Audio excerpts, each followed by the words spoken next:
Hello நேயர்களே, என் அன்பான வணக்கம் எல்லாருக்கும். எல்லோரும் எப்படி இருக்கீங்கோ? இன்றைக்கி நான் பச்சை பயிர் தோசை எப்படி பண்ணுறதுன்ட்டு காட்டி கொடுக்குறேன். பச்சை பயிர் ஹை ப்ரோட்டீன் இருக்கிறப்படுத்தது. நான் இன்றைக்கி பச்சை பயிர் கூட ஒரு 1/4 கப் அளவுக்கு பார்லி கூட சேர்த்துருக்கேன்.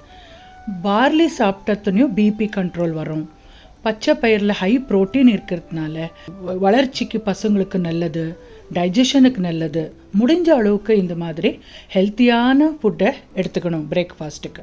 நான் பச்சை பயிறு கூட பார்லி சேர்த்துட்டுருக்கிறது அளவு என்னன்னா, 1 கப்பு பச்சை பயிருக்கு ஒரு 1/4 கப்பு பார்லியை சேர்த்து ராத்திரியை ஊற வச்சுட்டு காலையில் அதுக்கு 1 டீஸ்பூன் சீரகம், அப்புறமா காரத்துக்கு ஏற்ற பச்சை மிளகா, நீங்கள் உணன் மிளகா கூட சேர்த்துக்கலாம். நான் இன்றைக்கி பச்சை மிளகா சேர்த்துருக்கேன்.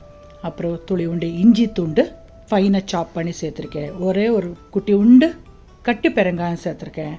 அப்புறம் ஃப்ரெஷ்ஷாக இருக்கிற கொத்தமல்லி தழை சேர்த்துட்டு நைஸாக அரைக்கணும்.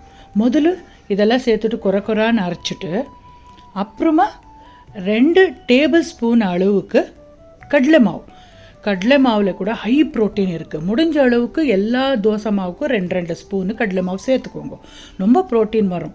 அதையும் சேர்த்துட்டு தேவைப்படுற உப்பு சேர்த்துட்டு நைஸாக அரைச்சிட்டு ஒரு பாத்திரத்துக்கு மிக்ஸி ஜார் இருந்து மாற்றின்ட்டுருக்கேன். அப்புறமா தோசை வாக்குற கன்சிஸ்டன்சிக்கு தண்ணி ஊற்றணும். மிக்ஸி ஜாரில் ஒட்டின்னு இருக்கோம் இல்லையா, அதுக்கு தண்ணி சேர்த்துட்டு இந்த மாவுக்கே சேர்த்துக்கோங்க.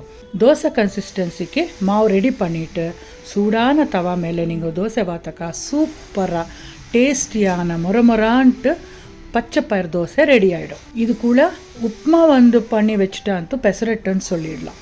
நான் இன்றைக்கி உப்புமா செஞ்சில்லை, சும்மா தோசை மட்டும்தான் செஞ்சுட்டுருக்கேன். இது கூட நான் தொகையலாட்டும் சட்னி ஆட்டும் நான் பண்ணி காட்டின்டில்லை. நான் சட்னி பொடி வச்சு சாப்பிட்டுருக்கோம். சூப்பராக இருக்கும். சட்னி பொடி எப்படி பண்ணுறதுன்ட்டு நீங்கள் ரெசிபி கேட்டாக்கா நான் பண்ணி காட்டுறேன். கூட வெஜ்ஜீஸு வச்சுருக்கேன். கேரட்டு, வெள்ளரிக்காய், எது வேணுமானாலும் நீங்கள் வச்சு சாப்பிட்லாம். அருமையான பிரேக்ஃபாஸ்ட்டு, சூப்பர் டேஸ்டியாக இருக்கும். கண்டிப்பாக செஞ்சு எப்படி வந்ததுன்னு சொல்லுங்கள் ஃப்ரெண்ட்ஸ்.